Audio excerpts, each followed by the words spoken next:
포피의 손을 잡아요. 포피의 귀를 기울여요.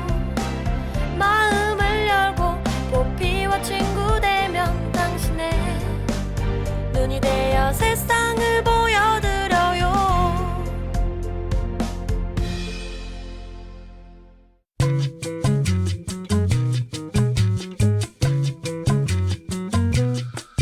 사랑하는 이의 손 자주 잡으시나요? 사랑하는 사람의 손을 잡는 게 자신은 물론 상대방의 몸과 마음에도 도움이 크다는 것이 과학적으로 입증됐다고 합니다. 누군가와 손을 잡는 행동은 스트레스 호르몬인 코르티솔을 감소시킨다는 연구 결과가 있다고 하는데요. 즉, 손 잡는 것으로 스트레스를 줄일 수 있다는 거죠. 네, 뿐만 아니라 코르티솔 감소는 심장과 심혈관계, 뇌에도 좋은 영향을 좀 준다고 해요. 그러니까 손을 잡는 건 더 건강해질 수 있는 방법이 될 수 있다는 건데요. 우리가 깜짝 놀랐을 때 무의식적으로 주변 사람의 손을 잡게 되잖아요. 이거는 당연한 행동이라고 해요.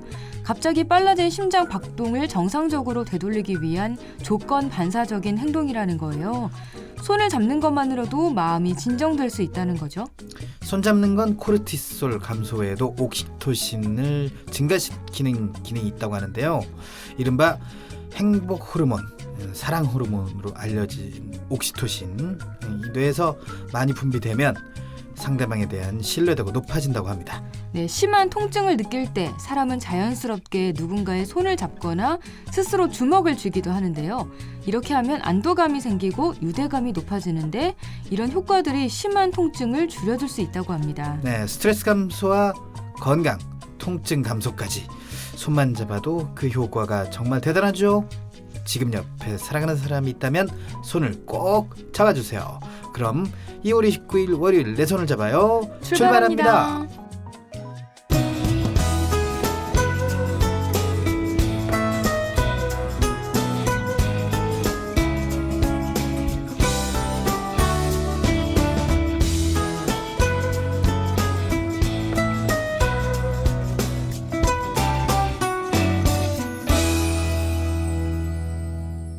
안녕하세요. 내 손을 잡아요 진행의 권순철입니다. 안녕하세요. 홍옥희입니다. 그래요. 손을 잡으면 좋다는 거예요. 네, 그렇죠. 손. 저는 평소에 스킨십에 약간 좀 네, 알고 있습니다. 잘 못하는 편이라 스킨십을 네. 평소에 뭐 여자들은 원래 친구들끼리 뭐 손잡고 다니거나 뭐 그런 경우가 있는데 저는 이런 거 잘 못하거든요. 팔짱을 낀다든지 손을 잡는다든지 이런 거 잘 못하는데 손을 잡는 거에 이런 효과가 있는 건 몰랐네요. 그래요. 어쨌든 손을 잘 안 잡는다는 얘기인데 네. 의식적으로 앞으로 좀 잡아볼 건지요? 이게 하루아침에 바뀌기가 쉽지가 않은데 근데 저 어제 좀 놀란 일이 있었어요. 네. 어제 제가 다른 시각장애인 분들을 만날 기회가 있었는데 그 여자분이었는데 길 안내를 하려면 보통 이 팔꿈치를 내어주잖아요. 네. 근데 그 여자분이 저보다 어린 학생이었는데 갑자기 손을 잡는데 또 깍지까지 끼는 거예요.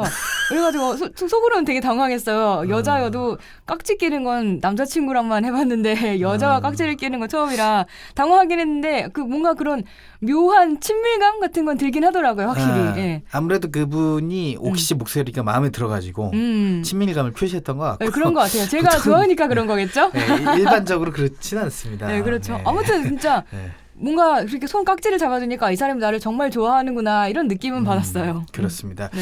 뭐 어쨌든 손을 잡는 것에는 참 여러 가지 효과가 있고 뭐 또 그 의미도 여러 가지가 있는 것 같아요. 나쁜 의미는 없는 것 같아요. 그렇습니다. 마음도 전해지고. 그래요. 나쁜 의미가 없고 좋은 의미가 좀 존재하는 것 같다. 그 말로 하지 않아도 뭔가 좀 손을 딱 잡았을 때 느낌이 딱 오지 않습니까? 네, 이게 네, 저 네. 같은 경우는 이제 손 인사를 하는 걸 되게 좋아해요. 사실 근데 이성한테는 손 인사를 하기가 좀 뭐라 그럴까 예의가 아니다. 저희 이제 생활 적응 책에는 예의가 아니라고 나와 있었거든요. 저희 한 몇 년 90년대 초반 초등학교 때 이제 생활 적응 활동이라는 책이 있었는데 그 책에 보면은 이제 밥도 소리 내서 먹으면 안 되고 뭐 이렇게 나와 있어요. 아. 대화를 하지 않고. 맞아요, 맞아요. 그렇게 나와 있고 뭐 악수 같은 경우도 서양식 인사다. 그러니까 남성끼리 악수하는 건 좋지만 여성한테는 금하는 것이 좋고 굳이 할 거면 예의를 갖추라, 뭐 양해를 구하라, 뭐 이렇게 나와 있기 때문에. 근데 뭐 어쨌든 악수를 청하면 잘 응하시는 분들이 많기 때문에. 그렇죠. 청하는데 뭐 아닙니다 하긴 그런 사람은 없죠. 어쨌든 손을 잡으면 인사도 더 정겨워지는 것 같고 이 사람이 어떤 온기를 가지고 있는지 몸에 그런 것도 느낄 수 있어서 좋은 것 같습니다. 네. 어쨌든 저희의 마음을 잘 전달하기 위해서 우리 프로그램의 이름도 내 손을 잡아요 아닙니까? 맞아요. 그렇네요. 네, 늘 든든하게 여러분의 손을 꽉 잡고 있는 프로그램이 됐으면 좋겠습니다. 네. 그럼 오늘 내 손을 잡아요. 저희의 마음을 담은 코너를 소개해드릴게요. 네. 요즘 많은 사람들의 마음을 아프게 한 아동학대 사건들이 많았어요. 그래서 정부에서는 아동학대를 예방하기 위한 대책을 내놨는데요. 오늘 이야기 톡톡에서는 최근 발표된 3차 건강가정 기본계획에 대해 알아보도록 하겠습니다. 네, 오키 씨가 치과 가는 거 무서워할 것 같습니다. 그렇죠. 오키 씨뿐만 아니라 다른 분들도 많이 무서워할 텐데요. 그렇다면 평소 치아를 건강하게 관리하는 것이 좀 중요하지 않습니까? 무섭기 때문에. 네. 네, 오늘 권순철의 노하우에서는 치아 건강 노하우에 대해 알려드리겠습니다. 홍옥희의 그림 읽어주는 여자에서는 다비드의 사비니의 여인들이라는 작품에 대해 얘기 나눠보겠고요. 이국제의 정보톡톡에서는 직장 생활을 힘들게 하는 사람들에 대해 알아봅니다. 내 손을 잡아요서는 여러분의 많은 참여를 기다리고 있습니다. 참여할 수 있는 방법은 다양합니다. 페이스북에서 KTV 국민방송 인터넷 라디오를 검색하면 저희 페이지가 나오는데요. 그쪽으로 메시지 주시거나 인터넷에서 포피 채널을 검색하면 블로그를 통해서 참여가 가능합니다. 많이 참여해 주세요. 공공개혁, 공공비효율은 줄이고 국민 혜택은 늘리고 노동시장 개혁, 청년 일자리를 만들어가고 금융개혁, 경제의 맥박을 뛰게 하고 교육개혁, 배움이 즐거움이 되는 능력 중심의 사회를 만들고 공공, 노동, 금융, 교육, 4대 개혁 100년의 미래를 만드는 오늘의 혁신, 미래가 있는 나라의 오늘은 달라야 합니다.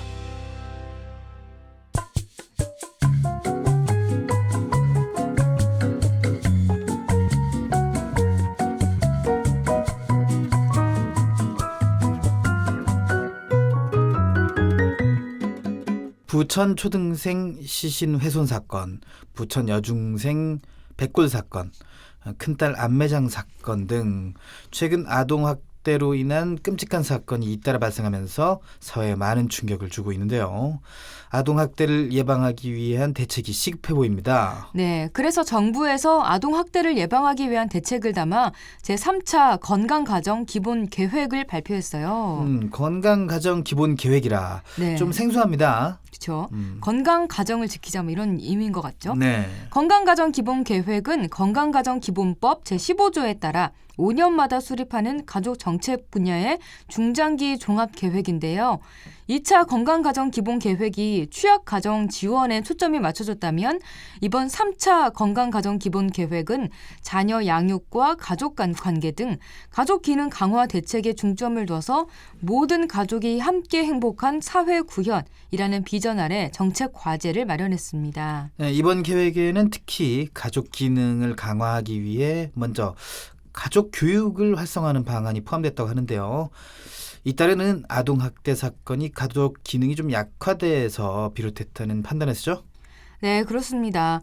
맞춤형 가족교육 지원 등을 통해 올바른 부모의 모습과 가족 관계가 원활해지는 기반을 조성하기로 한 건데요. 우선 건강가정지원센터에서 진행하는 가족교육 프로그램을 활용하기로 했습니다. 2시간씩 2회에 그치는 단발적 부모 교육 프로그램을 재편해서 체계적인 교육 프로그램으로 구성한다는 방침인데요. 이를 위해서 가족 상담 전문 인력을 배치해서 지역의 특성에 맞는 가족 교육 프로그램을 기획하고 운영할 예정이고요. 특히 가족 내 정서적 폭력과 언어 폭력을 예방하기 위해 전문화된 교육 프로그램과 단계별 심화 교육 프로그램을 개발해서 가족 폭력 예방 교육을 확대하기로 했습니다. 가족 교육에 참여하기 어렵거나 정보를 얻기 어려운 경우도 있을 것 같은데요. 네, 그래서 어린이집이나 학교, 주민센터, 직장 등의 상담사가 직접 찾아가서 맞춤형 교육을 제공하는 찾아가는 가족 교육을 통해 방문 기관별 특성에 맞는 가족 교육 프로그램을 마련하고 점차 서비스 제공도 확대할 계획인데요.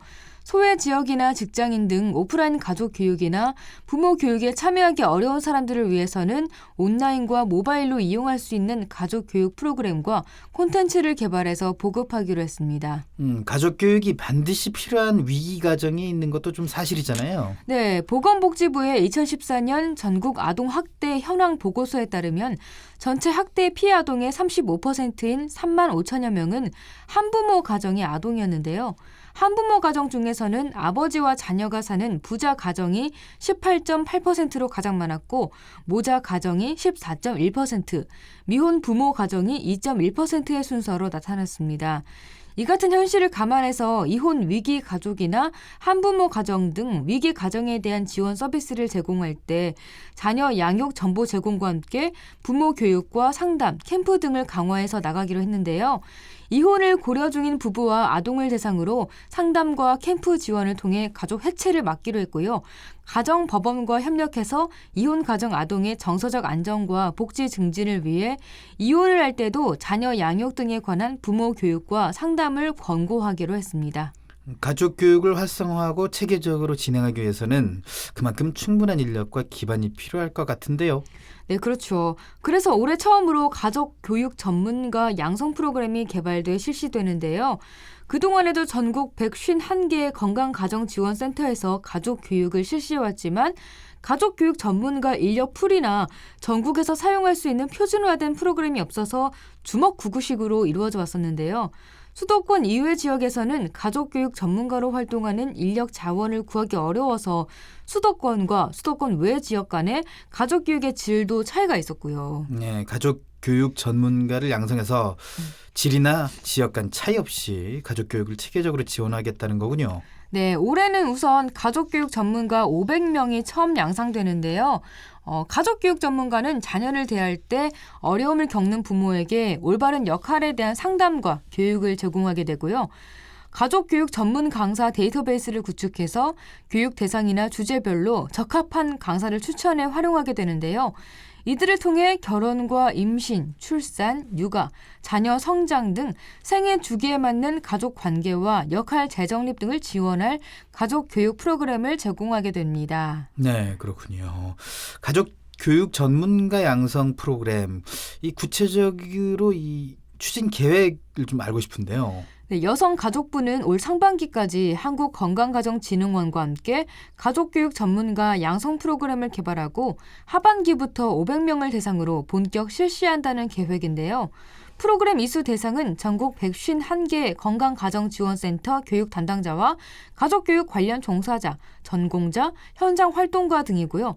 이를 통해서 양성된 전문가들은 여성가족부의 가족교육 전문가 데이터베이스에서 관리되고 2020년까지 226곳으로 확대되는 건강가정지원센터에서 다양한 가족교육을 담당하게 됩니다. 네, 그렇군요.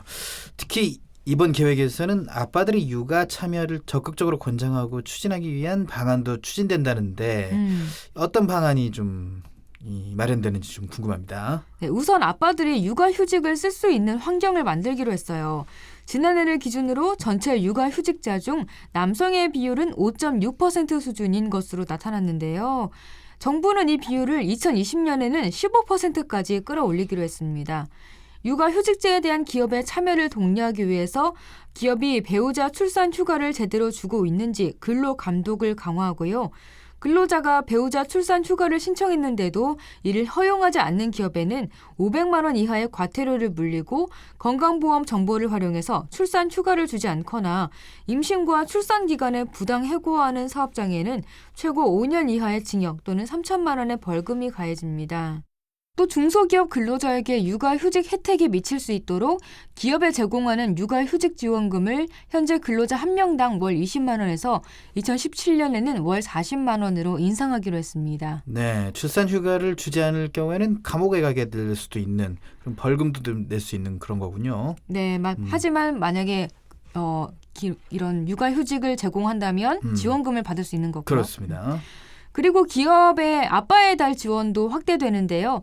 아빠의 달은 부부 중 두 번째로 육아휴직을 사용하는 사람에게 첫 달에 육아휴직 급여를 통상 임금의 100%까지 지원하는 제도로 유급 육아휴가라고 생각하시면 돼요. 지난해까지는 육아휴직 첫 달에만 최대 150만 원까지 지원됐지만 올해부터는 3개월간 최대 450만 원까지 늘어나고요.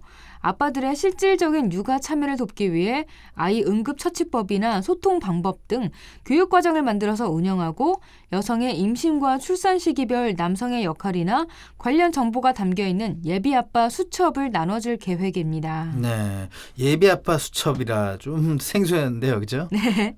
아무래도 좀 예비아빠 수첩 같은 거 받으면 더 책임감이 생길 것 같기도 하고요. 그렇겠죠. 그리고 육아에 적극적으로 참여하는 아빠를 매달 공모해서 시상도 하고요. 예방접종이나 공공기관 육아시설 이용 할인권 등 인센티브도 준다고 합니다. 좋은 아빠가 되면 보너스도 받는다 이거죠. 네. 자, 좋은 아빠 상. 정말 이름 그대로 좋은 아빠 상이 아닌가 하는 생각도 들고요. 네. 자, 그렇지만 가족과 함께 할 수 있는 시간이 절대적으로 부족한 게 현실이잖아요. 네, 그렇죠. 정부는 일, 가정, 양립 실천을 위해서 1인당 연간 근로시간을 지난해 기준 2057시간에서 2020년까지 1800시간대로 단축한다는 계획인데요. 노사정위원회 합의로 근로시간 단축을 위한 근로기준법 개정을 추진할 예정이고요. 장시간 근로를 유발하는 특례 업종도 26개에서 10개로 축소하기로 했습니다. 이와 함께 정시퇴근 문화 확산을 위한 가족사랑의 날 캠페인과 일과 가정의 양립문화 확산을 위한 일가양득 캠페인도 지속적으로 추진할 계획입니다. 네, 가족사랑의 날 일가양득. 좀 일거양득을 일거양득. 일거양득을 일가양득으로 이렇게 그러니까 일가양득. 네네 이렇게 이 단어를 뭔가 뭐랄까 이렇게 조합 네네 그럼 바꾼 거죠. 조합시켜서 바꾼 건데 이 캠페인 이름도 참 쏙쏙 잘 들어오고 네, 그러네요, 그죠? 네 잘 지은 것 같아요. 또 다른 캠페인으로 작은 육아 캠페인도 계획하고 있는데요. 네. 작은 육아 캠페인은 육아 과소비를 예방하기 위해 추진되는 거예요. 이를 위해서 우선 올 상반기 중에 고비용 육아용품에 대한 실태조사를 실시할 방침이고요. 초호화 산후조리원이나 고가의 수입 육아용품, 영유아 사교육 등 육아 부담을 초래하는 육아 관행과 실태를 파악하고 개선하려는 겁니다. 여기서 나온 결과를 토대로 예비 부모와 육아 부모, 전문가, 공무원 등으로 육아 문화 개선 특별조사단을 구성하고 운영해서 대안적 육아 문화를 제시하고 확산하겠다는 계획입니다. 네, 이번 건강가족 기본계획은 아동학대와 가정폭력 등 각종 사회 문제의 원인이 되는 가족 해치를 예방하는 데 중점을 두는데요. 가족 해치를 예방하고 건강한 가족을 만드는 것, 우리 사회의 가장 기본이 되는 일이라고 생각됩니다. 우리 아이들이 가정에서 건강하고 안전하게 성장할 수 있도록 사회와 어른들이 앞으로도 지속적인 노력을 기울여야 되겠습니다. 내 손을 잡아요에서는 여러분의 많은 참여를 기다리고 있습니다. 알고 싶은 정보가 있다, 방송에 참여해보고 싶다, 함께 나누고 싶은 사연이 있다, 모두 좋습니다. 페이스북에서 KTV 국민방송 인터넷 라디오를 검색하면 저희 페이지가 나오는데요. 그쪽으로 메시지 주시거나 진행자에게 메시지를 보내주세요. 그리고 인터넷에서 포피 채널을 검색하면 블로그를 통해서도 참여가 가능합니다. 방송을 들을 수 있는 방법도 알려드릴게요. KTV 홈페이지와 모바일 앱 팟빵으로 접속하면 실시간으로 들을 수 있습니다. 그리고 유튜브를 통해서도 만날 수 있으니까요. 혹시 실시간으로 진행되는 방송을 놓치신 분들은 팟캐스트 서비스를 이용하면 다시 들으실 수 있습니다.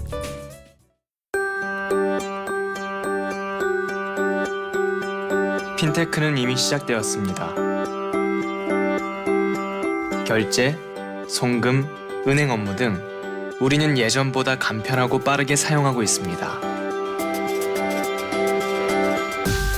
새로운 방식으로 예금, 보험, 펀드, 편리한 생활을 누리고 있죠.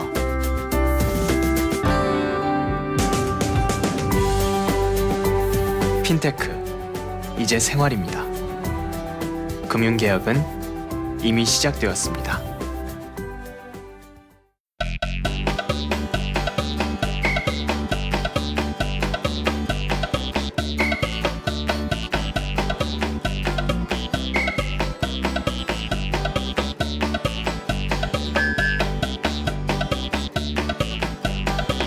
여러분 지금 KTV 보피 채널 내 손을 잡아요를 듣고 계십니다. 네, 이번 시간은 권순철의 노하우입니다. 네, 오키 씨는 충치 치료 받은 적이 좀 있습니까? 그쵸. 충치 치료 뭐 대한민국 사람 중에 그 전 세계 사람 중에 안 받은 사람은 없지 않았을까요? 아마.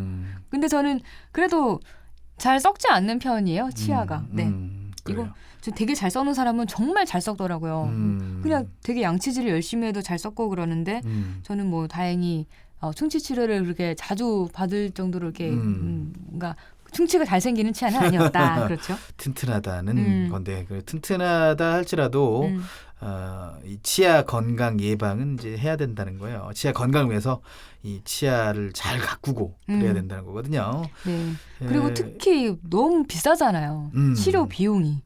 이건 충치 치료하는 게 무섭다기보다는 돈이 무서워요. 너무 그렇습니다. 비싸니까. 그래서 뭔가 이렇게 건강한 치아를 유지하기 위해서 뭔가 노력을 해야 될 것 같은데 돈도 많이 나가고 하니까. 그러니까 말이죠. 특히 치아가 오복 이런 우리 신체 중에 오복이라는 게 있는데 이 오복 중에 으뜸이래요. 타고나야 되는 거라고. 이 오복 중에 제가 하나 알고 있는 건 눈 시력 건강이거든요. 눈이 좋으면 복이다. 근데 또 치아가 좋은 것도 복이라고 하더라고요. 근데 이제 그 말보다는 치아는 복보다도 나와 있는 치아를 좀 건강하게 타고나는 것이 아니라 건강하게 좀 가꾸면은 그 오복에서 하나의 으뜸을 더 으뜸하게 사용할 수 있습니다. 이 평소에 철저한 관리로 인해서 건강한 치아를 오랫동안 유지할 수가 있게 됩니다. 맞죠. 이게 그렇죠. 탁월한 게 아니에요. 건강하게 이제 사용할 수 있으려면 가꿔야 된다 이거예요. 네네네. 자, 치아 건강을 가장 이 좋게 만드는 방법, 치아 건강을 위한 가장 좋은 방법은 올바른 양치 습관이에요. 네, 그렇죠. 칫솔질 할 때는 치아 바깥쪽과 안쪽 씹는 면을 잘 닦아야 합니다. 또 솔이 닿지 않는 부위는 치실을 이용해서 잔여물을 꼼꼼하게 제거하는 것이 중요하죠. 근데 이 칫솔질만 열심히 잘하면은 건강한 치아를 유지할 수 있는 건가요? 칫솔질을 자주 하는 것도 중요하지만 정확한 방법으로 칫솔질을 하는 것도 중요하죠. 하루에 3번 3분 동안 칫솔질을 해야 한다고 이제 우리가 어렸을 때 배우지 않았습니까? 네네. 아침, 하지만, 점심, 저녁. 그렇죠. 하지만 너무 과도하게 칫솔질을 하면 치아를 상하게 할 수 있습니다. 그 차인표 씨처럼 그렇게 막. 그렇습니다. 칫솔질을 할 때는 잇몸부터 치아 끝까지 45도 각도로 쓸어내리듯이 닦아주고요. 수평이 아닌 위아래로 닦아줘야 하는데요. 가장 칫솔질을 간과하기 쉬운 치아 안쪽 부분은 말이죠. 반드시 닦아주시는 게 좋습니다. 저 이것도 궁금해요. 칫솔도 많은 영향을 끼치는지 네. 칫솔 종류에 따라. 그렇습니다. 먼저 칫솔을 고를 땐 입안의 크기를 고려해서 고르셔야 하고요. 손잡이 부분은 잡기 편해야 하고 칫솔모는 뻣뻣하지 않고 부드러운 것이 좋습니다. 부드러운 것이 좋군요. 네, 칫솔은 3, 4개월 정도에 한 번씩 교체하는 것이 좋다고 하는데요. 칫솔모가 탄력을 잃고 사이가 벌어지면 바꿔주셔야 됩니다.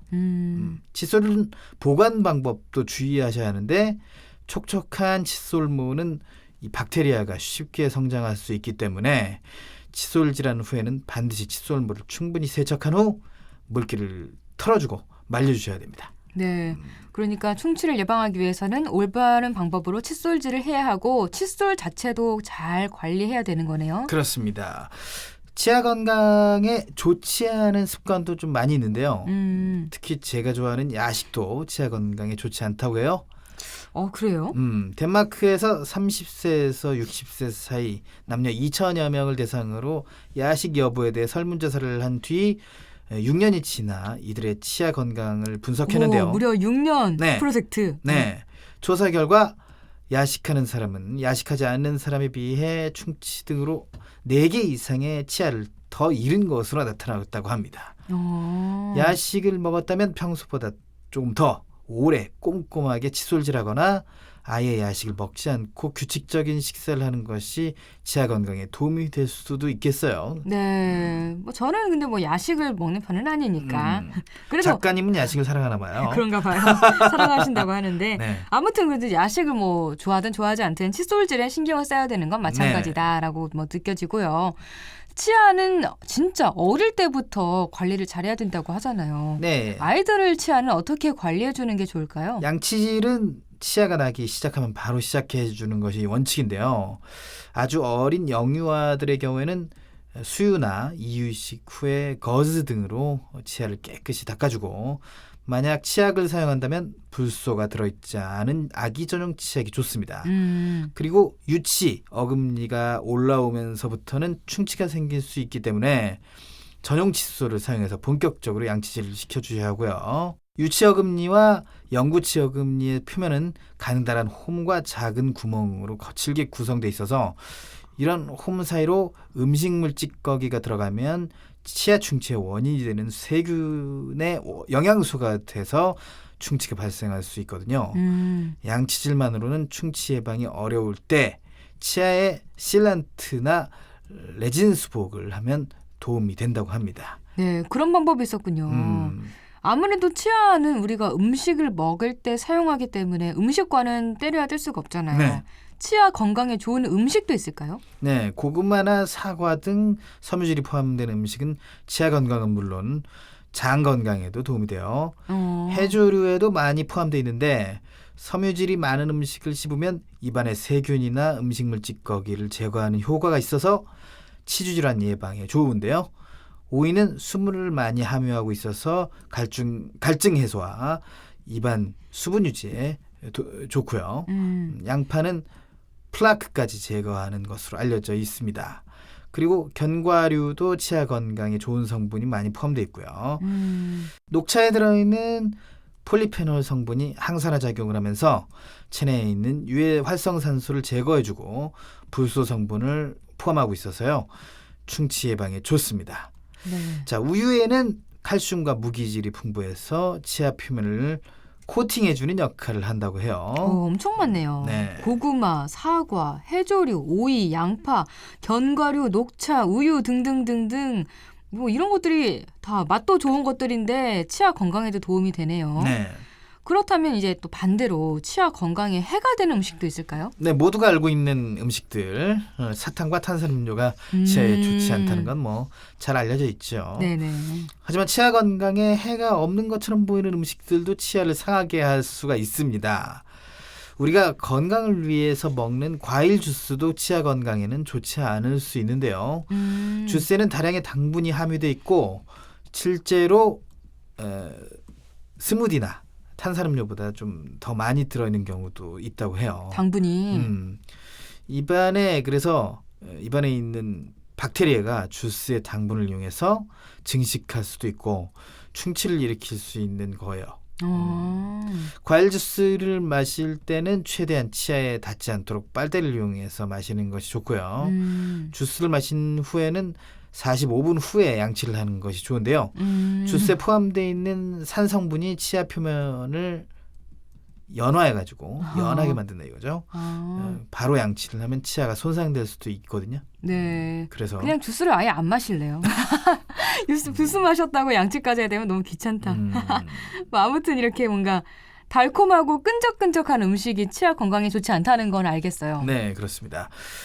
양념 소스에도 그 당분이 많이 들어있어서요. 양념 소스를 지나치게 많이 섭취할 경우에는 치아색이 변질될 수 있고 치아 조직이 파괴될 수 있다고 합니다. 양념 요리를 먹은 후에는 음식물에 잔여물이 남지 않도록 양치를 바로 하는 것이 좋고요. 풍부한 수분이 있는 신선한 과일은 치아 건강에 좋지만 말린 과일은 섬유질이 거의 없고 당분이 많이 들어있거든요. 말린 과일을 최대한 먹지 않는 것이 좋지만 먹을 경우에는 곧바로 치실과 양치를 통해서 치아에 남아있는 당분을 제거하는 것이 좋습니다. 이것도 또 와인도 적당히 마시면 여러 질병 예방에 도움이 되지만 치아 건강에는 좋지 않다고 하더라고요. 네, 레드 와인은 치아 색을 변질하는 데 영향을 주고요. 화이트 와인에 있는 산성분은 치아 표면을 부식시키고 다른 음식이나 음료로 인해 치아를 얼룩지게 한다고 하는데요. 와인을 마실 때는 치즈를 곁들여서 먹으면 이런 현상을 완화할 수 있다고 합니다. 치즈에 들어있는 단백질이나 칼슘, 인 등의 성분이 와인의 산도로부터 치아를 보호할 수 있는데요. 와인을 마신 후 물로 입을 헹구는 것도 도움이 된다고 합니다. 네, 그래서 와인을 치즈랑 같이 먹는 거군요. 안주로도 잘 어울리는데 뭔가 이런 건강적인 면도 있었고. 전 양주랑. 네, 그래서 와인을 마실 때는 치아 건강을 또 생각해서 치즈와 함께 드시는 잘 것도 어울리겠다. 좋겠을 것 같아요. 진짜. 네. 100세 시대를 맞아 건강하게 살기 위해서는 튼튼한 치아가 꼭 필요합니다. 치아 건강은 한번 잃으면 다시 되돌리기가 어려우니까요. 평소 철저한 관리와 정기적인 치과 검진으로 치아 건강 잘 유지하시길 바랍니다. 내 손을 잡아요에서는 여러분의 많은 참여를 기다리고 있습니다. 알고 싶은 정보가 있다, 방송에 참여해보고 싶다, 함께 나누고 싶은 사연이 있다, 모두 좋습니다. 페이스북에서 KTV 국민방송 인터넷 라디오를 검색하면 저희 페이지가 나오는데요. 그쪽으로 메시지 주시거나 진행자에게 메시지를 보내주세요. 그리고 인터넷에서 포피 채널을 검색하면 블로그를 통해서도 참여가 가능합니다.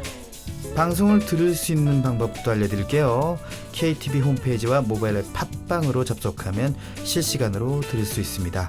그리고 유튜브를 통해서도 만날 수 있으니까요. 혹시 실시간으로 진행되는 방송을 놓치신 분들은 팟캐스트 서비스를 이용하면 다시 들으실 수 있습니다. 청년은 꿈꿉니다. 패션 디자이너가 되고 싶다고, 요리사가 되겠다고, IT 전문가가 꼭 되고 싶다고. 우리는 이 청년들의 꿈에 날개를 달아주고 싶습니다. 청년희망재단, 대한민국 청년을 응원합니다. 청년희망 아카데미, 청년 취업의 길잡이가 됩니다. 여러분의 기부로 청년희망을 응원해주세요.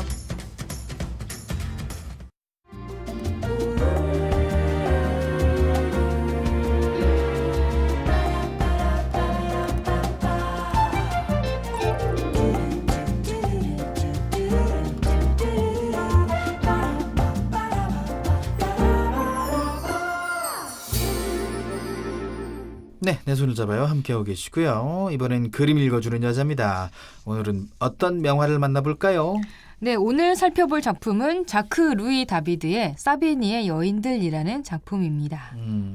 네, 오늘 소개할 작품 프랑스 화가 다비드의 사비니의 여인들은요.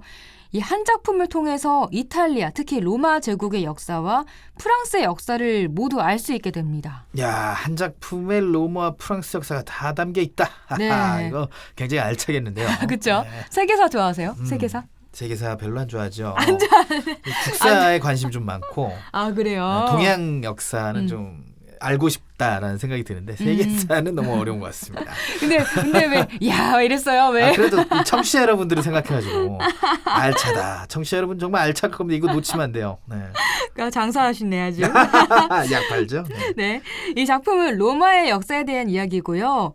이 작품을 그리게 된 계기가 프랑스 역사와 관련이 있어요. 그러니까 작품 자체는 로마 역사고 그리게 된 계기가 프랑스 역사와 관련이 있다. 그럼 오키 씨도 세계사를 좋아하나요?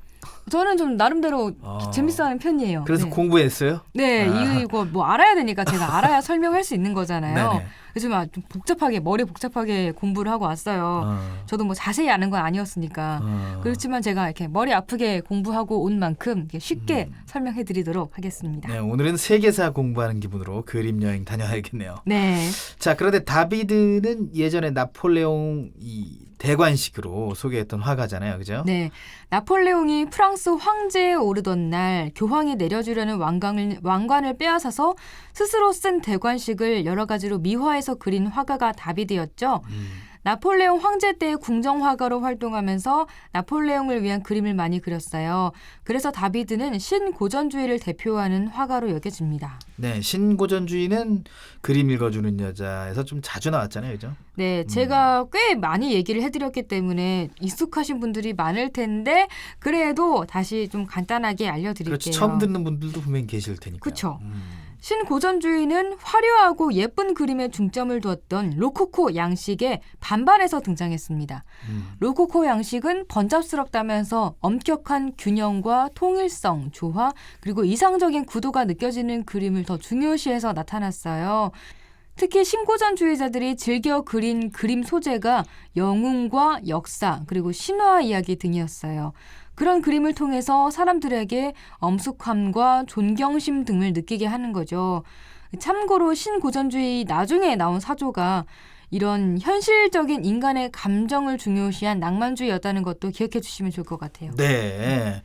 저는 예전에 그 그림 자체에 딱히 관심이 없기도 했지만 무슨 주의 이런 거 뭐 들어보기만 했지 잘 몰랐었는데 이 코너를 이제 3달 하면서 이제 어느 정도 감이 잡힙니다. 네.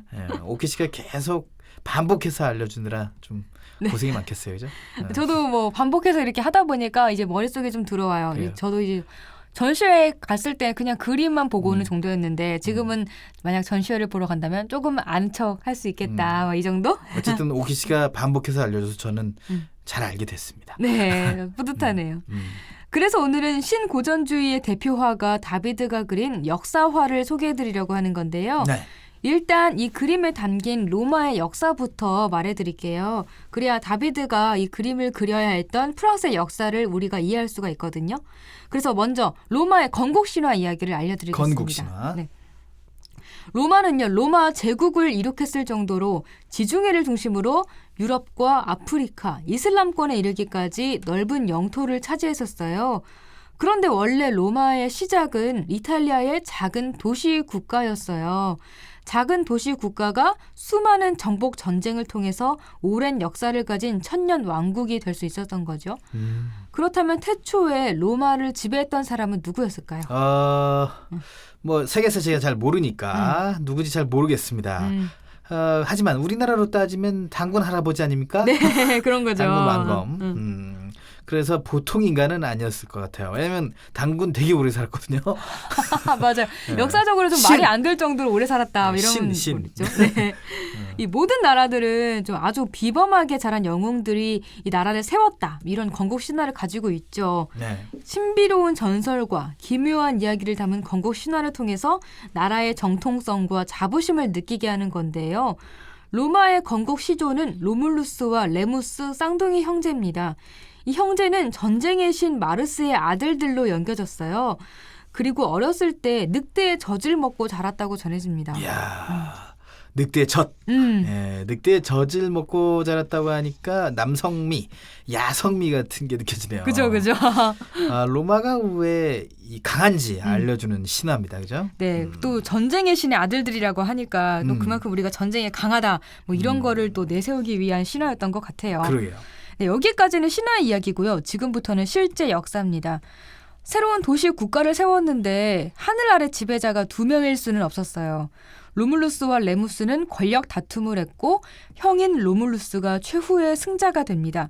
그래서 나라 이름도 로물루스의 이름을 따서 로마가 됐어요. 그런데 이 건국 초기는 아무래도 혼란스럽고 약하잖아요, 나라가. 네. 그래서 나라를 안정시키기 위해서 필요한 건 강한 군사력과 인구 수였어요. 그런데 인구 수를 늘리려면 출산을 많이 해야 되잖아요. 건국 초기 로마의 문제점이 여자가 너무 부족하다는 거였어요. 예. 그래서 고민하던 로물루스는 이웃 국가에서 여자들을 강탈해 오기로 결심합니다. 좀 강탈이란 말은 좀 그러네요. 강탈을 해오는 것 같긴 한데 어쨌든 그 당시에는 여성이 굉장히 보수적으로 관리되던 시기였기 때문에 뭐 강탈을 할 수밖에 없었다라고 생각도 들어요. 네, 그럼 뭐 옛날 시대상이 어쨌든 그 정책은 좋은 정책이었다. 저출산 정책으로 굉장히 탁월한 선택이었다. 그 시대는 그렇지 않았어요. 효과가 단번에 나타나는. 네, 그 시대는 그렇지 않았을까요? 네, 그랬을 것 같아요. 그런데 이제 막 나라를 세웠는데 그런 불안정한 상태에서 주변국을 공격해서 여자들을 납치해오는 거는 너무 어렵잖아요. 그래서 한 가지 꾀를 냅니다. 신전 앞에서 축제를 열 테니까 로마로 와달라고 촉청문을 보낸 거예요. 그 초대 응에서 로마에 온 주변국 중에 하나가 오늘 작품 소재인 사비니였어요. 어허. 이 축제에 참여하러 온 거니까 완전히 무방비한 상태로 왔겠죠. 네. 로마는 잔치가 무르익은 틈을 타서 무장한 상태로 사비니 여자들을 납치했고 사비니 남자들은 속수무책으로 당할 수밖에 없었습니다. 어허. 자기 나라로 도망친 남자들은 복수심에 이를 갈았고요. 몇 년의 준비 끝에 다시 로마로 쳐들어갑니다. 네. 그래서 로마와 사비니가 막 부딪히려는 순간 네. 그 두 나라의 싸움을 막아선 사람들이 있었어요. 바로 납치당한 사비니의 여자들입니다. 좀 아이러니하군요. 자기 나라로 좀 다시 갈 수 있는 기회인데 왜 막아섰을까요? 네, 이미 그 몇 년의 세월 동안 로마인과 결혼을 하고 아이도 낳으면서 살고 있었기 때문이에요. 네, 네. 이 여자들을 노예로 삼으려고 납치한 게 아니기 때문에 사비니 여자들은 로마에서 가정을 이루면서 살고 있었던 거죠. 그러니까 이 전쟁이 일어난다면 자기의 아버지, 오빠, 남동생들이 자기의 남편과 싸우면서 자기의 자식들을 죽일 수도 있는 그런 좀 슬픈 상황이었던 거예요. 네. 여자들 입장에서는. 그렇군요. 이제 이해가 좀 갑니다. 네. 이제는 가족으로 묶인 사이나 마찬가지인데 서로 피 뿌리면서 피 튀기면서 또 싸우면 비극일 뿐이니까 말이죠. 자, 그런데 아무리 그래도 여자들이 전쟁을 막을 생각을 했다니 대단합니다. 그렇죠. 그래서 어머니 힘 대단합니다. 네, 그런 거죠. 그래서 이렇게 모성애를 가진 여자들의 강함, 그리고 전쟁을 중재하는 여자들의 부드러움 이런 것들을 나타내는 역사적 사건으로 이렇게 중요하게 다뤄지고 있어요. 네. 평화와 화해의 메시지를 전해주고 있는 사건이죠. 네, 그러니까 사비니의 여인들 사건은 전쟁보다 평화와 화해의 중요성을 강조하는 사건이에요. 그죠? 네, 그렇죠. 자, 그럼 다비드는 왜 이 소재를 선택해서 그림을 그렸습니까? 이 처음에 역사, 프랑스 역사 있지 않습니까? 네네. 프랑스 역사와 관련이 있다고 했었는데 말이죠. 그죠? 화해가 필요했던 순간이 있었나요? 네, 프랑스는요. 프랑스 대혁명 이후에 혼란의 시기였어요. 자코뱅당을 이끄는 로베스피에르는 대혁명 이후에 수립된 프랑스 공화국을 이끌면서 공포 정치를 펼쳤습니다. 왜냐하면 이 프랑스에 남아있던 반혁명주의자들이 나중에 분란의 씨앗이 되지 못하도록 이렇게 공포 정치를 펼친 거예요. 하지만 공포 정치는 더한 혼란을 가져왔고 결국 로베스피에르는 테르미도르의 쿠데타로 실각하고 맙니다. 이후에 공화국은 막을 내리고 집정부가 들어섰어요. 그런데 이 다비드는 공화주의자 프랑스 대혁명에 열렬히 가담했었던 자코뱅 당의 핵심 당원이었어요. 로베스피에르의 실각으로 인해 다비드도 위험에 처했지만 다행히 사형은 면하고 감옥에 수감됩니다. 네, 그렇군요. 정치적으로 좀 활발하게 활동했던 사람인 모양이네요. 그죠? 네네, 그랬던 것 같아요. 활동가였던 것 같아요. 그렇게 1년여간 감옥에 있었던 다비드는 한 가지 작품을 구상하고 있었어요. 바로 이 작품, 사비니의 여인들이었습니다. 감옥에서 나온 다비드는 바로 구상했던 작품을 실제로 그리기 시작했어요. 그리고 1799년 나폴레옹이 일으킨 쿠데타로 나폴레옹의 실제적인 독재를 인정하는 통령 정부가 들어서고 나폴레옹이 제1통령이 됐을 때 그 나흘 후에 이 작품을 공개합니다. 사비니의 여인들은 많은 화가들이 즐겨 그린 그림 소재였어요. 네. 워낙에 흥미로운 역사였기 때문에. 그런데 대부분은 여인들이 납치를 당하는 그런 격동적인 장면을 많이 그렸는데요. 다비드는 그 후에 여인들에 의해 전쟁이 중단되는 장면을 선택해서 그렸습니다. 왜 이 장면을 선택했는지는 예상이 되실 거예요. 네, 예상이 됩니다. 이 평화의 의미가 좀 담겨 있지 않았을까요? 네, 프랑스 대혁명 이후에 서로 반목하면서 혼란스러운 시기였지만 이제는 서로 용서하고 화해하자 이런 평화의 의미가 담긴 그림이었습니다. 그리고 이런 화해를 통해서 이전에 혁명당원이었던 자신의 과거를 지우고자 했던 그런 의도가 담겨있기도 해요. 다비드는 이 그림을 루브르 전시장에 전시하면서 입장료를 받고 그림을 보여줬어요. 로마의 역사를 그린 이 작품은 프랑스의 당시 상황과 맞물리면서 사람들에게 큰 감동을 불러일으켰고요. 인기를 끌게 됩니다. 그리고 다비드는 이 그림으로 엄청나게 부를 쌓았어요. 시골의 대지와 대저택을 매입할 정도로. 그래서 이런 열렬한 혁명가였던 다비드가 부를 축적한 부르주아가 되는 순간이었습니다. 이야, 아, 그렇군요. 부를 쌓으면 누구나 이 돈을 지켜야겠다는 생각을 하게 되죠. 그렇죠. 그래서 다비드는 나폴레옹 정부가 안정적으로 지속되기를 바랬어요. 그래서 나폴레옹의 궁정 화가로 활동하면서 나폴레옹의 업적을 기리고 존경심을 느끼게 하는 그림을 많이 남겼죠. 아, 그렇군요. 생애가 이제 왔다 갔다 하군요. 네.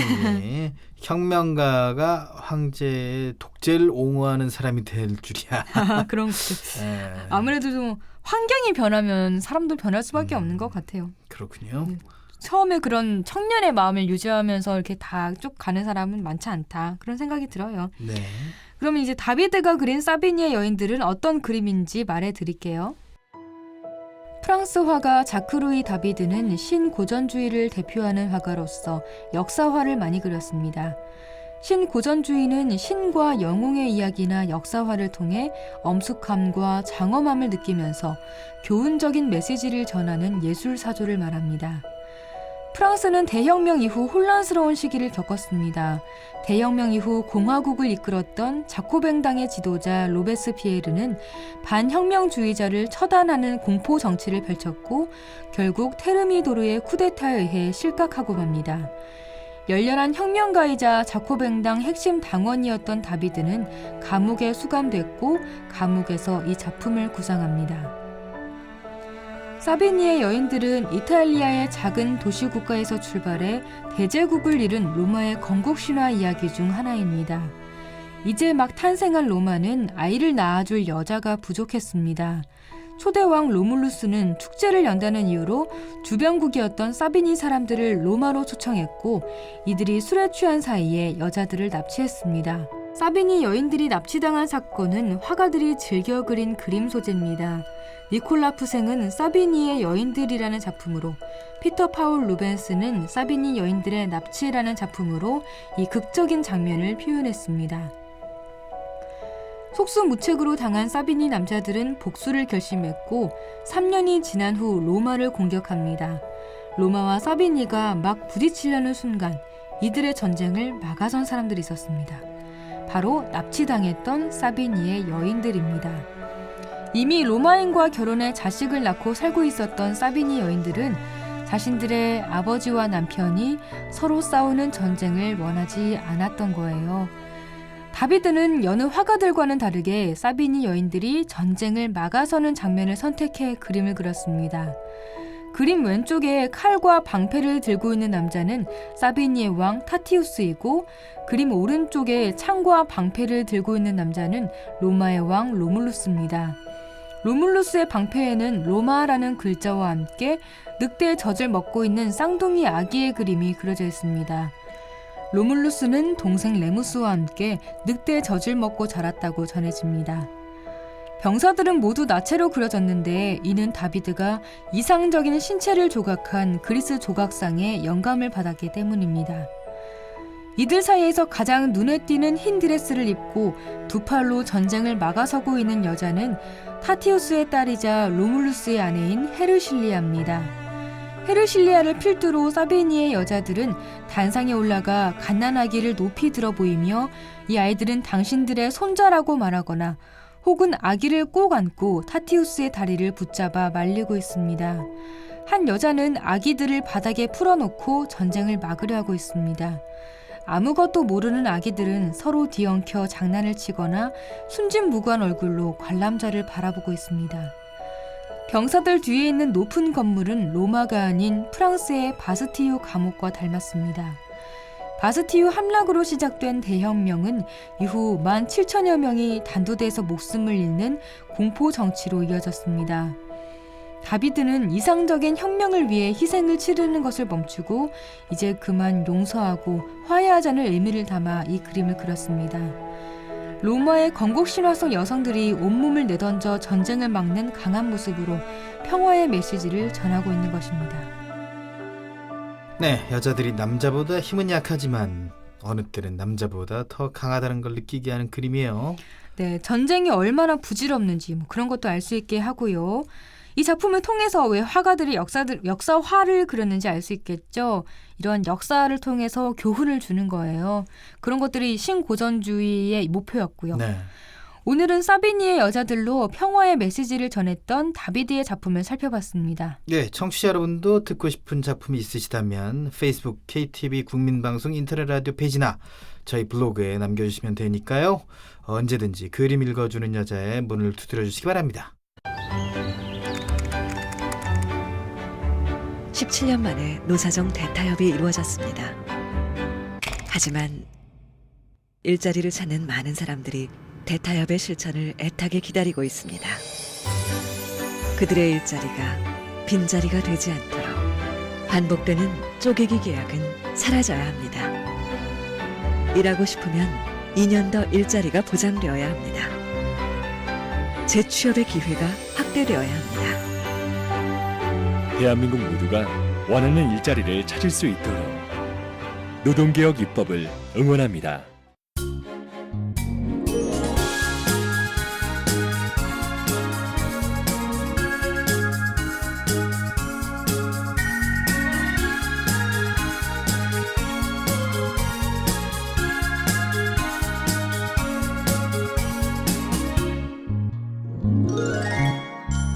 이번 시간은 이국제 정보 톡톡입니다. 생활 속 유용한 정보에 대해 소개해드리는데요.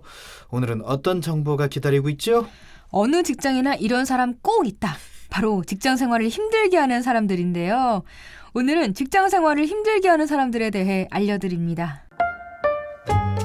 이국제의 정보 톡톡. 며칠 전에 흥미로운 기사를 하나 접했습니다. 서울신문 나우뉴스가 영국 데일리 메일을 인용한 기사인데요. 직장 내에서 마주치게 되는 성격 이상자에 대한 정신적 대처법을 다룬 내용입니다. 직장인들, 특히 직장 초년병들에게 도움이 될 듯해서 소개해드리겠습니다. 어떤 직장에나 성격적 결함으로 다른 이들을 힘들게 만드는 상사나 동료는 존재하기 마련인데요.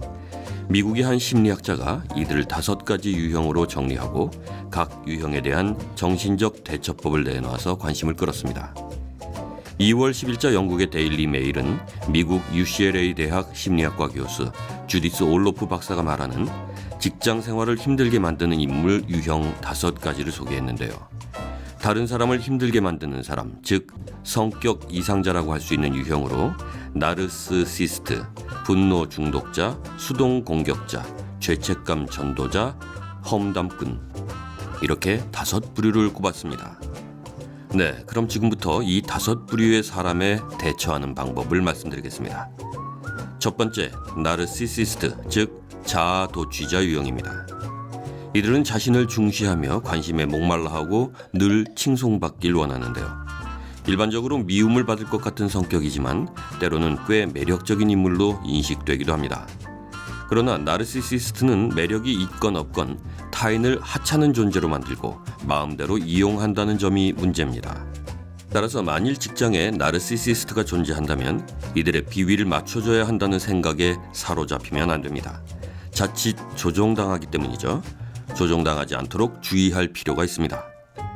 다만 이들에게 무언가를 부탁할 때는 감정에 호소하기보다는 그들이 좋아할 만한 형태로 꾸며서 말하는 요령이 필요합니다. 예컨대 나르시시스트 성향을 가진 상사에게 휴가를 요청해야 한다면 요즘 너무 힘들다라고 말하는 대신에 제가 이 기간 동안 쉰다면 업무 효율을 높여서 회사에 이바지할 수 있을 것이라고 말하는 편이 낫다는군요. 두 번째 유형은 분노 중독자입니다. 분노 중독자 유형은 직장에서의 모든 갈등을 상대에 대한 비난, 공격, 모욕 등으로 해결하려는 사람들인데요. 이들은 타인의 자존감을 깎아내려서 정서적 피해를 입히며 자신의 잘못은 전혀 인정하려 들지 않는 사람들입니다.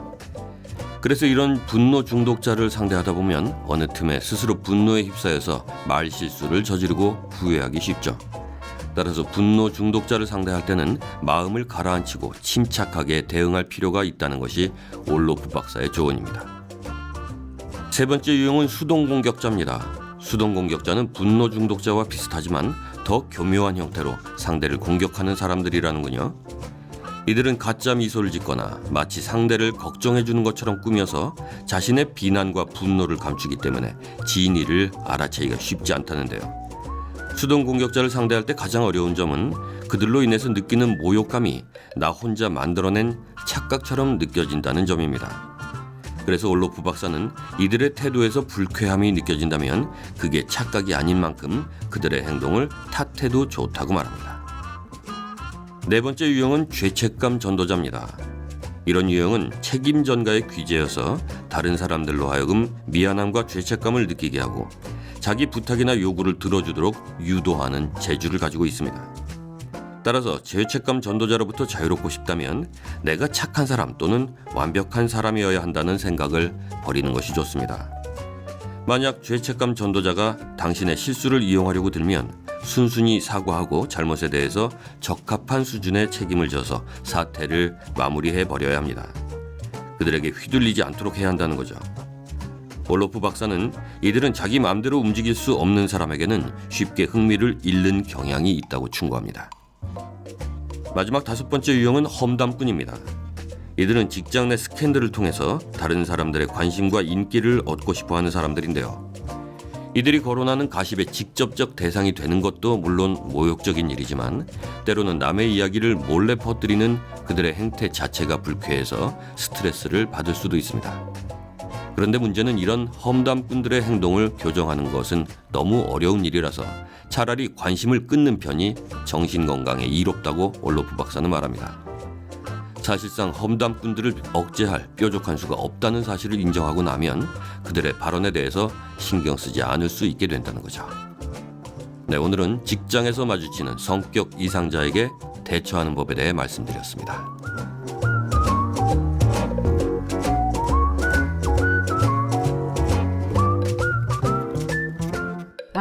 있습니다. 꼭 직장이 아니더라도 어느 집단에나 이런 사람들 꼭 한 사람씩 꼭 한 명씩은 있어요. 제가 아닐까요? 그렇진 않은 것 같아요. 아, 다행입니다. 네. 자, 이런 사람들을 대할 때는 휘말리지 말고 말이죠. 침착하게 대응하는 것이 무엇보다 필요한 것 같아요. 맞아요. 이 사람들을 뭔가 고쳐보겠다라고 나서기보다는 그냥 잘 대처하는 게 가장 좋은 방법인 것 같고요. 네. 또 나 스스로가 이런 유형에 속하지는 않는지 스스로 돌아보는 것도 좀 필요할 것 같아요. 그렇죠. 늘 스스로를 반성하는 시간은 꼭 가지는 게 또 좋을 것 같다는 생각도 듭니다. 네. 자, 마칠 시간이 됐습니다. 2월의 마지막 날, 29일은 4년 만에 돌아오는 겁니다. 소중하게 또 챙기시기 바라겠고요. 네. 2월 29일 생일이신 분들은 어떨까? 4년 만에 맞는 생일. 그러게 말이죠. 꼭 챙기셔서 귀중한 날 잘 보내시길 바라겠고요. 2월 29일 월요일 내 손을 잡아요. 저희가 준비한 소식 여기까지입니다. 지금까지 진행의 권순철, 홍옥희였습니다. 함께해 주신 여러분 고맙습니다.